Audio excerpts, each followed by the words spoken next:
Ladies and gentlemen, some of you might be familiar with the person to the side of me, but for some of you, this could be your first time. If you've been to a watch-along or if you've been to any of the Patreon watch-alongs, then you know that this is Tally. This is my fiance. This is the person that I have mentioned in many videos that we got into wrestling together. And you will also notice that, based on what I'm assuming is going to end up being the title of this video, this is the sequel to a previous video that I have done, where we are looking at pro wrestling truths and lies. Basically, what that means is people from the Patreon submitted a bunch of things that either happened or did not happen in the history of pro wrestling. Now, the first time we did this was a little tough because I was the only one playing and I was by myself. So I didn't have them send me the answers and I had to Google them. It was kind of awkward. This time around, I have everything in front of me and Tally. This way. Tally. You are going to be the one guessing whether or not these things actually happened. What's up, YouTube? Happy to be here. You feeling confident? I don't know. I'm a little bit nervous that I'm going to look like real dumb and get like so many wrong, but I'm going to try my best and have fun. If it makes you feel any better, I got a bunch wrong when I did this, but how far back did you do it? Like, how much experience did you have? This was pretty early. This was probably my first month of making videos, so I was struggling. So I have no excuse. We're also going to put a little bit on the line with this. I want the people to be rooting for you. I want them to want you to succeed here. So how this is going to go is, for everyone that you get right, we will actually give away a free membership to the Patreon. So if you, by the end of this, you get 5 right, 10 right. I don't really know how many we have here, but however many you get right, that's how many we'll give away on the Twitch. So if you want to get in on a free membership to the Patreon for a month and get access to all the watch-alongs and the podcast stuff that Tally and I do together over there, make sure you throw a follow over to the Twitch, twitch.tv/Deporticus. Me and Tally are always on that as well, so you can catch us over there. And in the next Twitch stream after this video goes up, I will give away however many memberships, that she gets right here. We'll see how it goes. By the way, anybody feel free to play along, or when we give the answer, feel free to give additional context. I did request that the people who submitted these give us some extra context afterwards, or at least some sort of explanation. So if you feel like anything is a little off or wrong, feel free to call it out. We're going to kick it off with one that is submitted by Paul Watson. Paul says, there was once a storyline where Mark Henry, whose gimmick was the sexual chocolate, had a love storyline with an, at the time, 90-year-old Mae Young that eventually led to a story where she was pregnant and proceeded to give birth to a hand. I'm sorry. Okay, I don't know why, but the weirdest part for me, obviously, is giving birth to a hand. But it's a cool name to be sexual chocolate. I don't know why. I like that name. I'm going to go wild on my first one. I'm going to say that's true. You're going to take a stab and call it true? Yeah. I should mention that everyone you get wrong, I randomly ban someone from the Patreon. Okay, relax. You don't need to do that. Okay, maybe we'll say that for next time. So locking in true as your final answer? I just feel like, because do we have a year of when this was happening, or am I just going what we have? I do not. All you could base it on is if you have any idea when Mark Henry was in wrestling. I feel like it was a little far back. It also doesn't specify WWE, and this whole post does not require it be WWE. This is pro wrestling in general. Oh yeah, that happened. Like, especially if it was further back, like they did crazy shit back then. Locking it in? Yeah. All right. Paul says the answer is true. Oh, first of all, that's crazy. But yes, let's go. 1 for 1. Because Vince McMahon is a deeply troubling individual, and then they put a skull face. That's the only explanation that we got. So accurate. Right off the bat, if anybody wants to give us some sort of explanation, more detail on that, I refuse to Google this.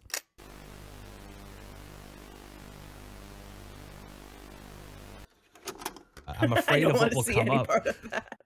But that is a wild first start, and so we are kicking off with a W. Let's go. Let's move on to the second one. This one comes in from Philly Man. Cody Rhodes once won and technically lost a tag team title in the same match on a pay-per-view. Cody Rhodes once won and technically lost a tag team title in the same match on a pay-per-view.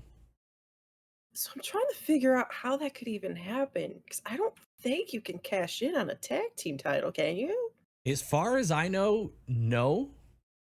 And the Either that or it's just never happened. That'd be interesting though. A Money in the Bank like for a tag team would be cool. I know I thought about that before. That would be kind of. And then I'm trying to figure out what other way that could happen, unless like, well, this doesn't have to be WWE, but okay, like let's say like Tony Khan or Vince, whatever, just comes out and be like, no, I don't want you to win and hand it over because I could see that happening. And then I don't think they would initially or immediately change it if you got like seriously hurt and they needed to give it to someone else. That would be like down the road. It's just because I mean, I could not be thinking of something, but because I can't think of a concrete reason that would happen, I'm going with false. Lock it in false. Locking it in. All right. Philly Man says the answer is yes. What? He was the tag team champion with Hardcore Holly. At the pay-per-view, they were defending the titles versus Ted DiBiase Jr. I've read the name before. I've never heard it, so I don't know how you say it. Ted DiBiase Jr. and a mystery partner. That was ultimately Cody himself at Night of Champions 2008. So he had to defend the titles against someone and a mystery partner, and he ended up being the mystery partner. That's all I got. That's another one. If anybody wants to explain how that happens, I need explanation for that. Would love an explanation. That's insane. That I feel like now that needs to be a suggestion on the Patreon. Like I would love to know how that happened. Some of these need to end up maybe not the giving birth to a hand, but some of these need to be suggestions without that one on the Patreon. Moving on. This one comes in from Ryan Red. Okay. Chris Jericho has the longest gap between Royal Rumble wins with 19 years. 19. So it claims that Chris Jericho won a Royal Rumble 19 years past, and he won again, which is apparently the longest gap. I mean, obviously, he's been around for a long time. He's still wrestling. But was he with WWE that whole time? Or did he come back? I don't know how long he's been with AEW or if he went somewhere else. Like Ring of Honor. I know logic that I mean, I know the answer. I know the logic that I would search for in this is everything that we have learned recently watching the Monday Night War stuff on the Patreon. So like, gosh. I'm saying I would only use the information of when we knew Chris Jericho was there. Oh gosh, I'm having not a hard feed time you the remembering. info, but I know I'm not asking you to, but I'm trying to remember for myself, and I can't for some reason. 19 years is a long time. I'm gonna say it's too long. I'm saying false. False? Yeah. Ryan Red says false. Wait, is it longer? Do we In have fact, Chris Jericho has never actually won a Royal Rumble. You try to complete me, make me look like a fool. Which is really odd considering some of the people who have. The 19-year record does exist. If you can randomly snipe who it is, I'll give it a dub and we'll add it to the board for base tier giveaways of the Patreon. Random stab. Undertaker. Brock Lesnar. Oh, really? Yep. He's been in there for that long, huh? I guess. Interesting. Okay. Next up is one from John Coffey. Recognize that name. They say, true or false? President Jimmy Carter and his mom, Miss Lillian, were big wrestling fans and invited Mr. Wrestling 2, who was known for wearing a mask, to his inauguration in 1977. The Secret Service told him if he wanted to attend, he had to remove his mask, but Jimmy Carter allowed him to come on with it. There's no way. So, Unless so to 'cause he understand, knows them so well. just I want to make sure I understand. So I'm just getting the base of it here. President Jimmy Carter and his mom were big wrestling fans. They invited someone named Mr. Wrestling the Second, I'm guessing, Okay. who was known for wearing a mask, to the inauguration. This was 1977. Secret Mhm. Service said if he wants to be there, you need to take the mask off. Jimmy Carter says no, he can keep the mask on. Did this happen? Oh god, I wish I knew who this was because I don't know what kind of mask we're talking. Are we talking about like a lucha mask? Like a Rey Mysterio mask? Are we talking like a Bray Wyatt mask? Like, I don't know anything about this person. I could see It's like like, a is it Ray mask being like acceptable, but if it was like right? some wild like murder mask looking thing, I feel like that That's would what look really weird. I know, that's what I'm having trouble with. But if he's Mr. Wrestling the Second, that doesn't sound too crazy. I feel like that could be like a pretty simple mask. I'm And realizing the I first know time I read that, I think I said Mr. Wrestling 2, and I looked stupid back then. it sounded like a movie sequel. Anyway, That seems like it could be a pretty chill mask. But now the thing is, does the president say it's okay? Because I can totally understand why Secret Service would say no mask. Okay, I'm going with I think it's a chill mask. I think the president allows it. I think it's true. John says this is true. Really?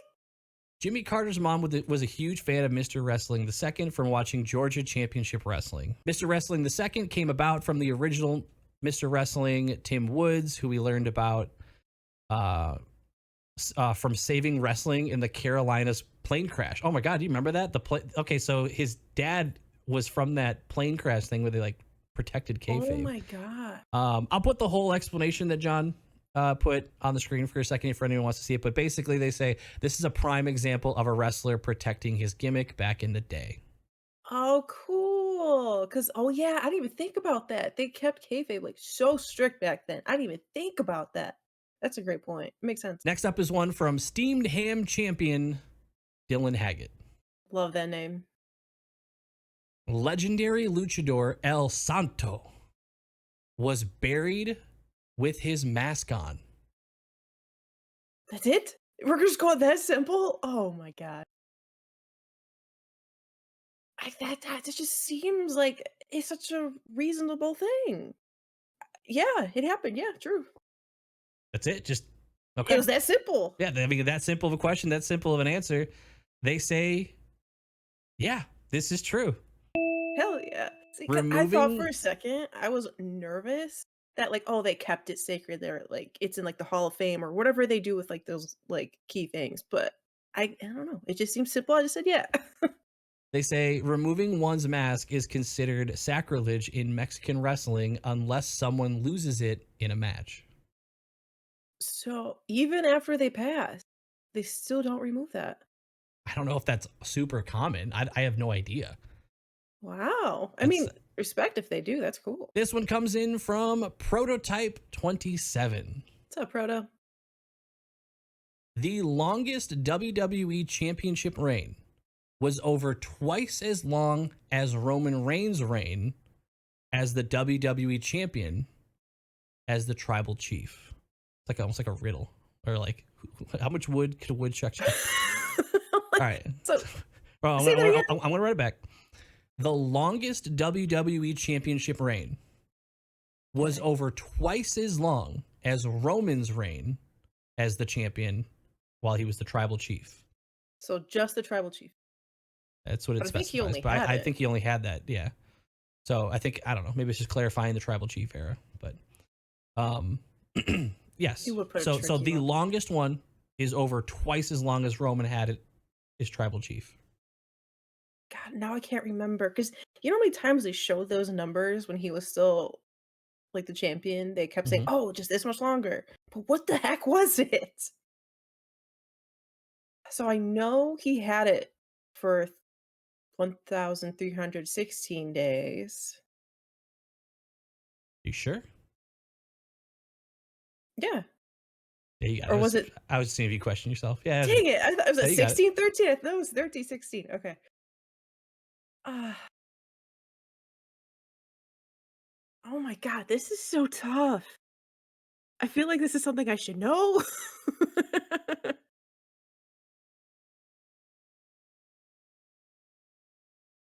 That was a long reign that Roman had it. It Over twice as was. long. Over But twice as long. I don't think it was over twice. I think when they talked about it, it was gonna have to be, like, another year or so, maybe 2 years. How long is no, that still wouldn't be more than double. I'm gonna say false. Lock in false. False. Prototype 27 says it's true. What? Bruno Sammartino held the WWF/WWF championship for 2,803 days between May 17th, 1963 and January 18th, 1971, over twice as long as Reigns' 1,316-day reign as champion. There's no way anybody beats that. Yeah, you'd With have to the hold it almost a decade is crazy, like 8 with years. the It's WWE universe right now, they'd get so mad. They're like, "Oh, no, yeah. someone else has to have it." There's no way. Yeah, I don't think that'll ever happen again. That's actually insane that he had it for that long. And I would Like actually I would kind of want to see the match where he lost because you think that right. would be mind-blowing. Who beat him? Because at that point it's like go for 10 years, you know? Like let's make it a 10-year reign at this point. Do you think he actually lost it, or do you think he retired and he just had to, like, give it up? That's a good question. I don't know. Hopefully you can answer that down in the comments because we I have could no to idea. I could totally see it being, like, a respecting maybe he was that big of a deal, and they're like, "No, you have it until you're done." The next one comes from Elsh, famous wrestler of Tongan descent, Haku, Okay. and father of Tama Tonga and Tongaloa, was recruited by famous wrestler, promoter, and The Rock's grandfather, Peter Maivia, after seeing him play rugby in Samoa. Realizing Uh, realizing Haku may not be fast enough for making it big in that sport, but he might be physically strong and intimidating enough for wrestling. So it's saying Haku was recruited by The Rock's grandfather while he was playing rugby. And he didn't think that he'd be able to make it big in rugby, but thought he'd be good in wrestling. So he was recruited from his rugby skill or rugby intimidation look. didn't we, like, just watch a video about this on the Patreon? We talked or it was one about, Peter Maivia and the Wild Samoans, but did they bring up Haku? I don't think they did. I mean, it makes sense. It seems I like don't remember this. And like, I don't remember watching something on that. I'm not sure though. You would definitely remember that better than I would. I don't think they brought up Haku. I mean, I'm not gonna say I would have remembered everything, but it makes sense that if he looked strong enough from playing rugby, but wasn't fast enough to do well. Oh gosh, I don't know. This really could go either way. Yeah, 50-50 shot. I feel like I just have to throw it out there. I truly don't know the answer, but So the answer is is it not I don't know. I can tell you that. I know.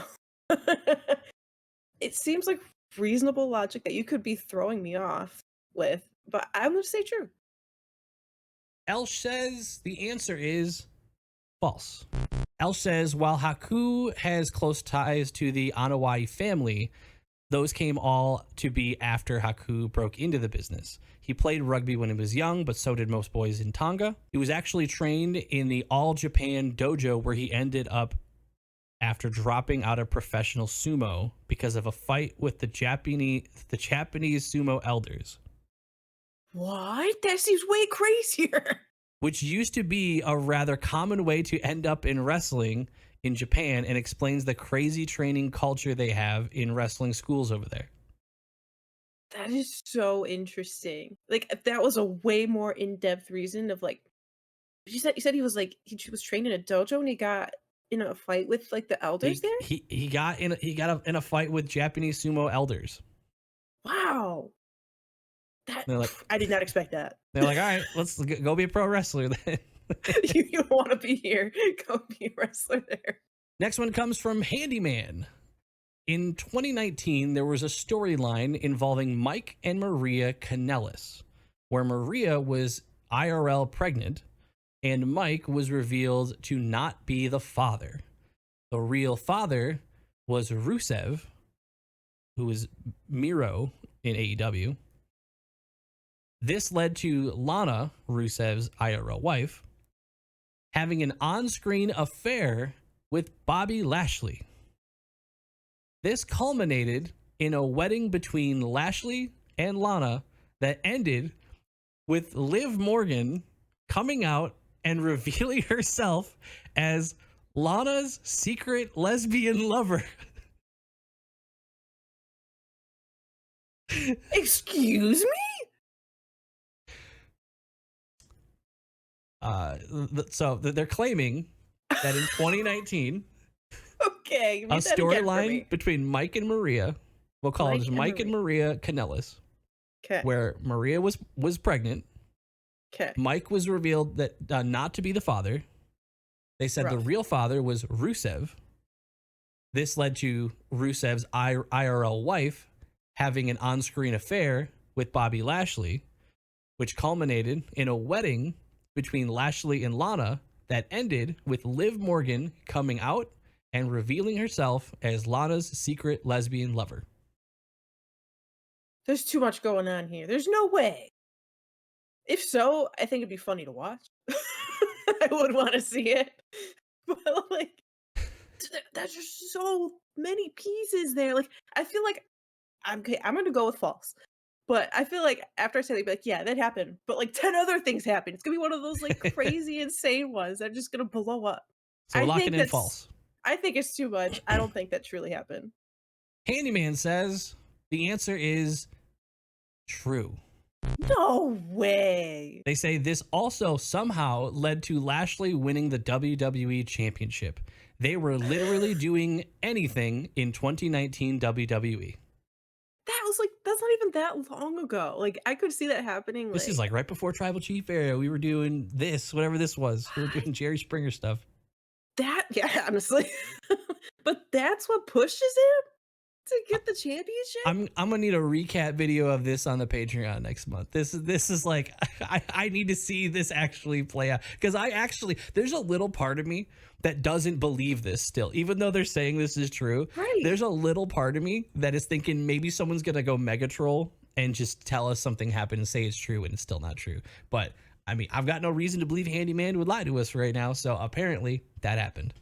Or it's gonna be like this little like loophole. Well, technically, like this happened. Liv Morgan didn't technically say it. It was just insinuated. I don't know. I just don't think all of that happened. There's no way. Charlie says Roman Reigns has more combined days as WWE champion than The Rock did as a full-time WWE wrestler. As a full-time, is that? I only have the information you have. I don't know if they mean, I don't know if that doesn't count when they came back and like if they were part-time. All I have is Roman Reigns has more combined days, so all the times that he was WWE champion, than The Rock did as a full-time WWE wrestler. Ooh, that's tough. Because The Rock won it when he was really young, wasn't he? Well, it's not how long The Rock had the title. It's just saying, as far as I'm reading this, it says that you're saying Roman has more combined days as champion than The Rock has as a full-time WWE wrestler. Days as a wrestler. Oh. So total days as wrestler versus total time as champion. Oh, I'm looking at this completely differently now.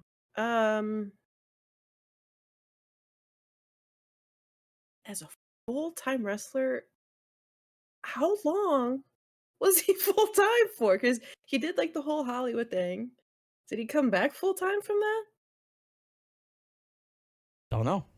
No help, huh? I will help you, but I look at the answer and within the explanation, I can confirm it is specifically saying The Rock as a full-time. It sounds like they're just saying when he was full-time and not just piecing together, oh, he was here for a week, here for a month.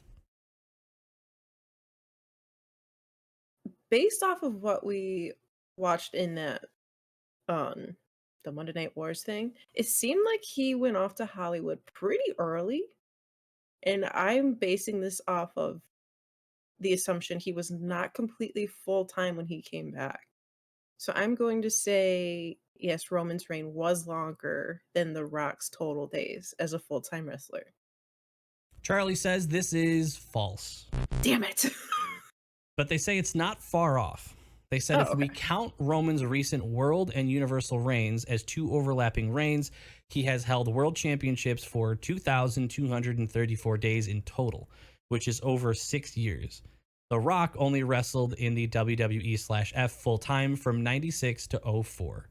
Now, I would make the case that I don't know if I would count having, like if I have 2 titles for a week, I don't think I would say that means I would count that as 2 weeks and count them separately. I don't know if I would do that. I don't know if that's the WWE standard. I think that might be how they do it. So I guess it comes down to how do pro wrestling, how do they do this? Yeah, So, like is that up until they combined it too? Like how would you I don't count know that technically? So if you guys want to give any clarification of how pro wrestling counts their titles, do they count it when you have 2 titles? Every day with 2 titles, is that 2 days as a champion? I don't know. I really wouldn't know. That's a good question. But unfortunately, all we have right now to go off of is the answer provided by Charlie, which is false. All right. Wade Cruz says The Rock was the first black man to be a world champion in a major wrestling promotion. Ooh, that's a good question. My first question hearing that, I mean, obviously I don't have this answer for you, but if I was asked that question, my first question would be, what counts as a major wrestling promotion? I'm guessing that means, I guess, somewhat mainstream, so maybe televised, but I mean, if I remember correctly, a lot of them were just on local TV stations, so I don't know what that means. Maybe nationally televised programs? Because, like, the territories were all nationally televised, right? I don't know about I mean, nationally. within the territory. Locally. That's why I say locally televised. So I'm guessing. Yeah, it's tough. Going by, like, technicality. Like, and that's just me going off the definition of making up in my head. So I don't know what exactly makes up a major wrestling promotion here. I don't have any help for you there. I could still see them being major wrestling promotions. I'm going to say false. I think there's one before him. The answer is, according to Wade Cruz, false. Ooh. The honor belongs to Ron Simmons, who won the world title in WCW in 1992. Wow. Rock would be the second in 1998. Wow, I did not expect it to be that late. That's I'm also really surprised surprising. there's a 6-year gap there, but yeah, we won't talk about that. yeah, I'm surprised, but I was right. RW____96 says WrestleMania 19's main event, Brock Lesnar versus Kurt Angle, the one where Brock landed on his head, was and still is the only WrestleMania main event where both wrestlers were using their real names.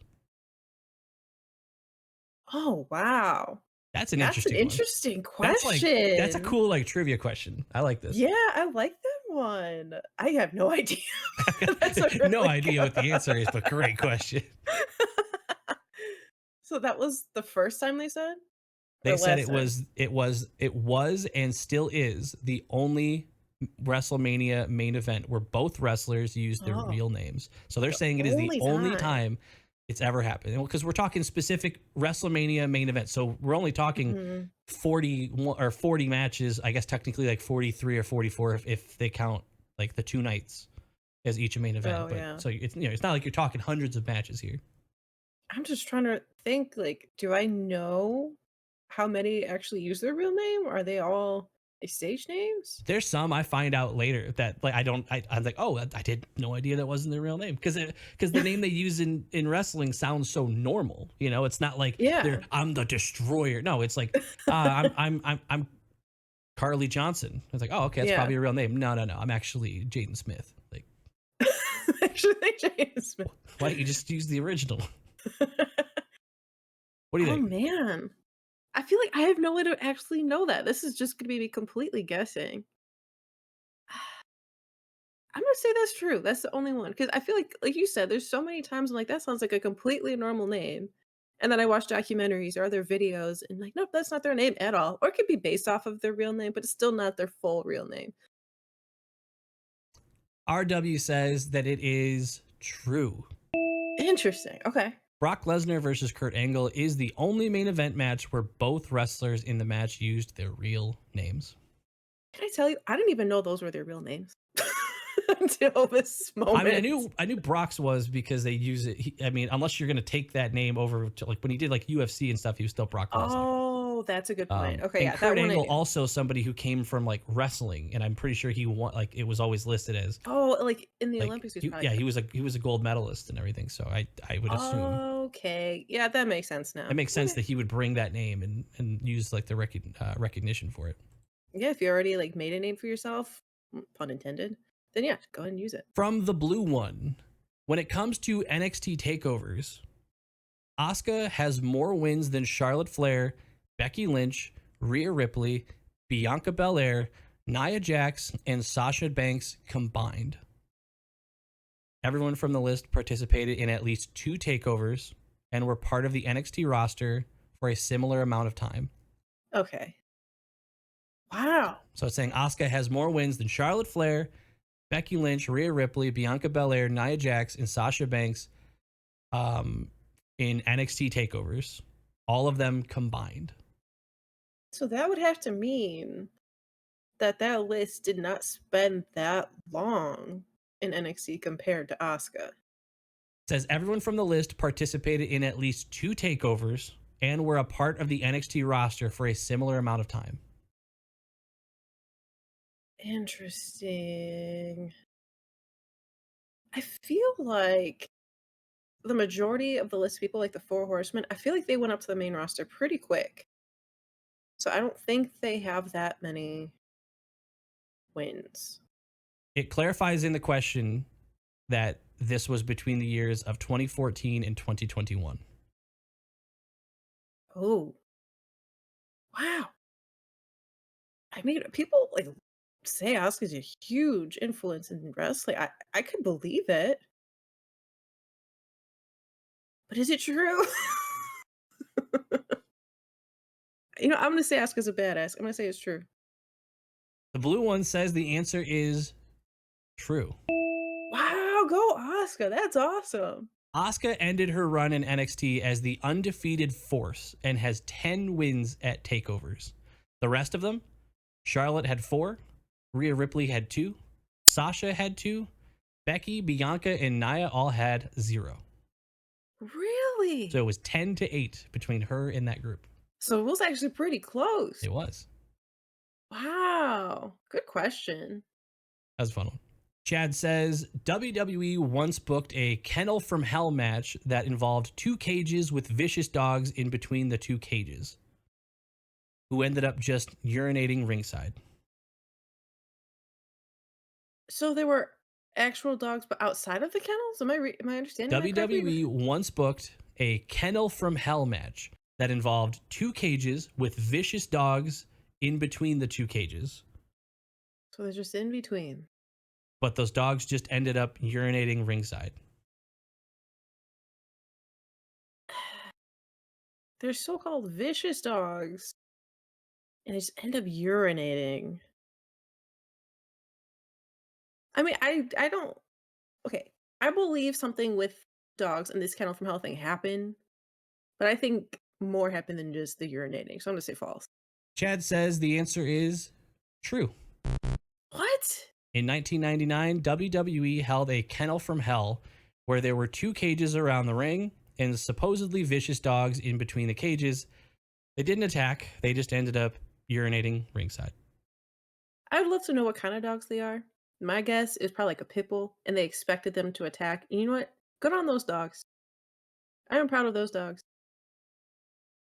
One person replied to this adding additional context that they actually ended up urinating and doing a thing that dogs sometimes do together.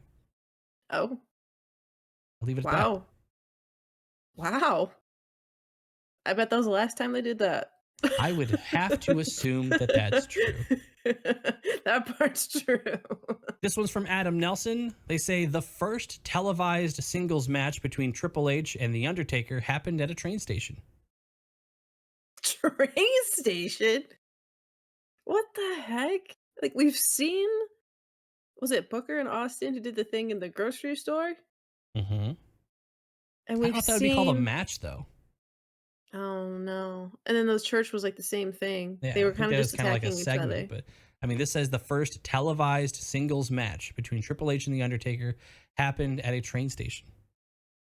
Did they do that kind of thing back then?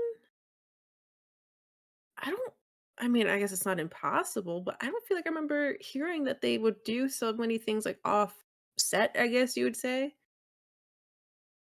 Oh no, no, no, no, no. Oh crap. I don't remember what promotion it was, but there was something in like Mall of America. So this is Wasn't that very, that was like I don't know if that was like the first Monday Night Nitro or something. I think there was a WCW thing when they first I, th- started. I think They did so. a I show. think you're, Yeah, they did a show in like the mall, and that was pretty cool. I want this to be true, so I'm saying true. Adam says, true.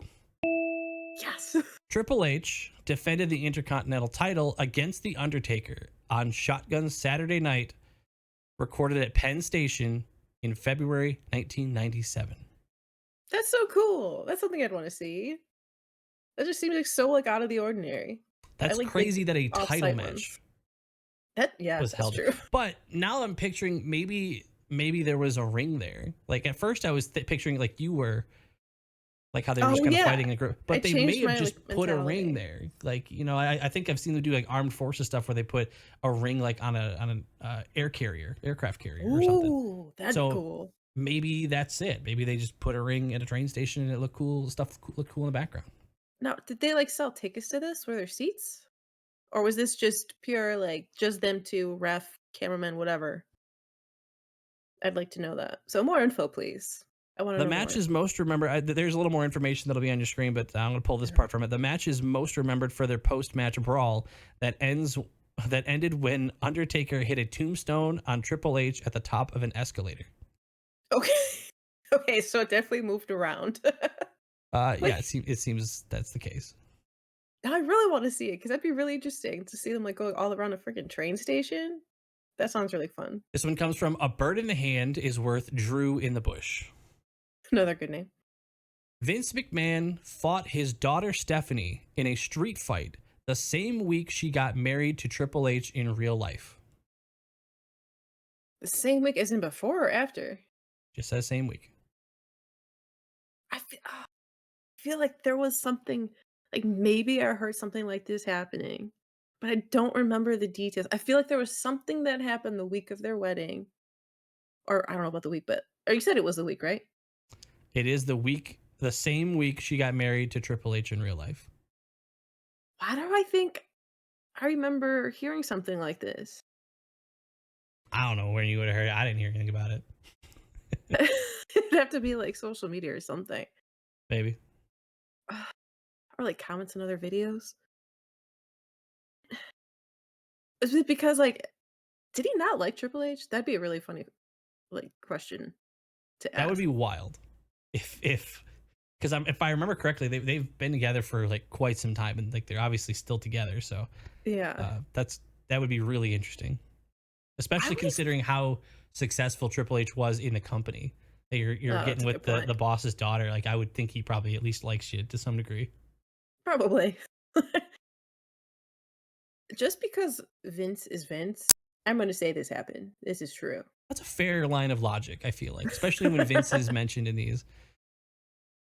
They say true. The match was on October 19th, 2003 at No Mercy, and the wedding was on October 25th. So a few days later. This is a few days. Dude, can you imagine she accidentally gets like a black eye or some sort of Yeah. injury right I before the would wedding? never. She, like, agreed to that, right? So, but, like, I Yeah. just I I couldn't do that. I don't want any black eyes or, like, scars on my face. Nope, not happening. From Cam, John Cena once broke his neck in kayfabe, but returned later the same night to defeat Rey Mysterio for the WWE Championship on Raw. Super Damn. Cena at his finest, I would say. Literally. Oh my John Cena once god. broke his neck in kayfabe, returned later the same night to defeat Rey Mysterio for the WWE Championship on Raw. On Raw. That's a Raw? I think they used to do that more though back then. Oh, okay. I, I was like, I that's a think. lot I, for a I, Raw. I think. I think they used to do title changes more on weekly shows. So I don't remember what show. Maybe it was a Mania. Didn't Bret Hart like face his brother at the beginning of the show and then had like a championship match at the end of the night? And he was like in kayfabe, like super hurt. I think so. Maybe. So like it's definitely something they've done before. Doesn't seem too crazy or outrageous. It's also Cena. And like I was gonna say it's Cena. Yeah, that happened. I would say that happened. True.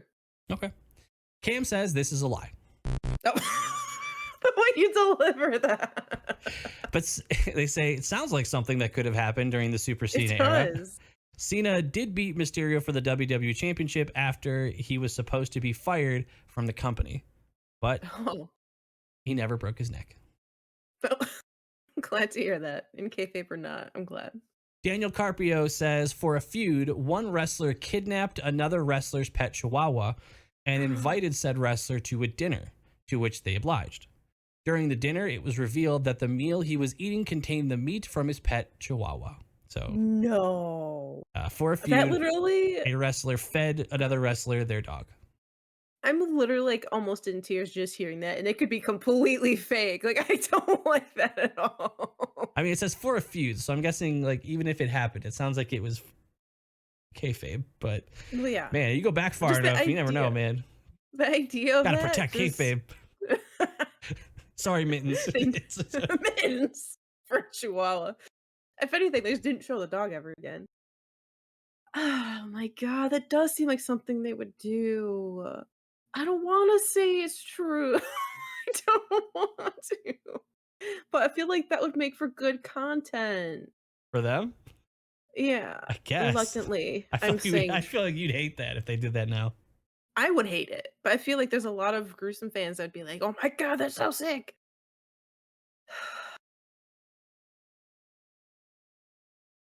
Sadly, I'm going to say true. Daniel says it is true.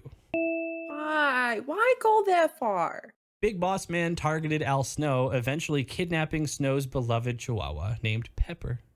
Don't give me the name, now I'm connected.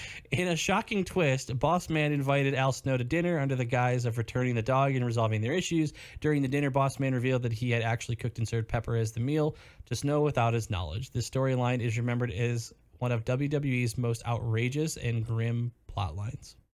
I'm not a fan. I'm glad I haven't seen anything like that since then. No, I'm against that completely. No, thank you. Last but not least, and we're gonna keep this one simple. Not gonna be anything too crazy. No chopping of anything. No chihuahuas. Nothing. Real Thank you. simple. Appreciate it. From Devesto. Asuka has never won a match at WrestleMania, which is a great follow-up considering the one we did earlier. It is. Asuka has Never? never won a match at WrestleMania. Does that include like singles, tags? Asuka has never won a match at WrestleMania. I'm trying to think of Would it help? Do you think it would help or hurt to know how many matches she has had at WrestleMania?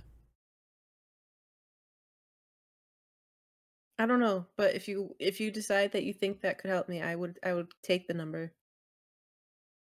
6.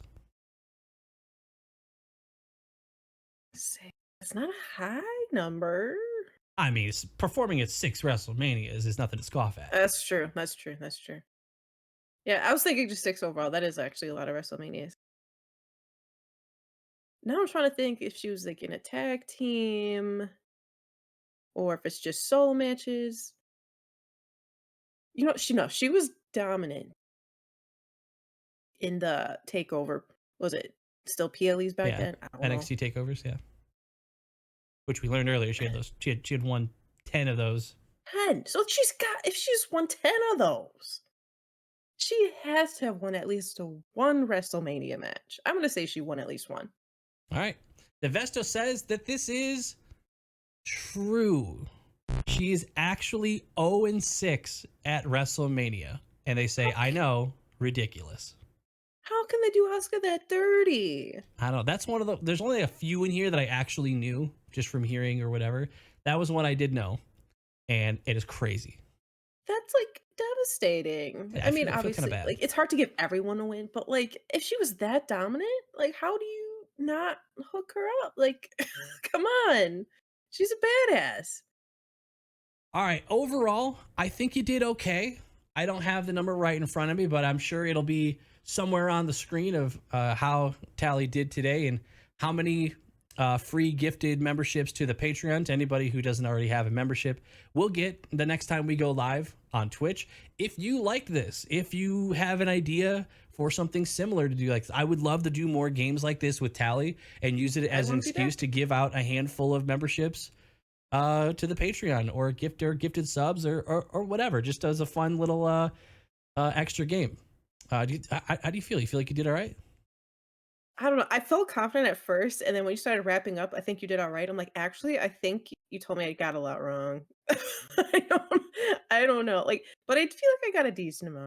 I think you did all right. Again, I don't have the exact number in front of me. We'll figure out that in the edit, and it'll be on the screen. But that'll be twitch.tv/Deporticus. Tally is almost always there with me as well. And when we go live on Twitch, the first time we go live on Twitch after this video comes out, we'll give away that many memberships for a free month to the Patreons. Or if you want to check out the Patreon before we actually give it out, there is a free tier. So you could go over there and see us watch some matches for the first time while we learn wrestling together.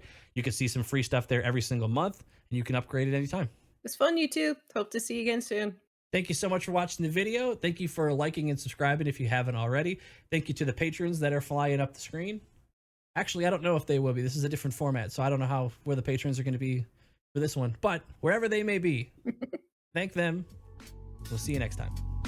Bye.